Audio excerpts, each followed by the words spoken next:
ভারতের পশ্চিমবঙ্গে শিশু ধর্ষণ ও হত্যাকাণ্ডে পুলিশের এনকাউন্টারে নিহত প্রভাসের মরদেহ গ্রহণে অস্বীকার করেছে অভিযুক্তের মা।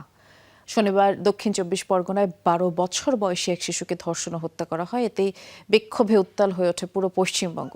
এ ঘটনায় মূল আসামি প্রভাস মণ্ডলকে আটক করা হয়। ঘটনার তদন্তের জন্য মঙ্গলবার মাঝরাতে ঘটনাস্থলে নিয়ে যাওয়া হলে পুলিশের রিভলভার ছিনিয়ে এসে পালানোর চেষ্টা করে এবং নিরাপত্তা বাহিনীকে লক্ষ্য করে গুলিও ছোড়ে। এরপরে আত্মরক্ষার্থে পাল্টা গুলি চালালে অভিযুক্ত নিহত হয়। নিরাপত্তা বাহিনীর এনকাউন্টারে নিহত প্রভাস মণ্ডলের মরদেহ গ্রহণ না করার কথা জানিয়েছেন তার মা। তার ছেলে খারাপ কাজ করেছে বলে এমন সাজা হয়েছে বলে তিনি জানান। যেরকম কর্ম করেছে সে সেরকম সাজা পেয়েছে।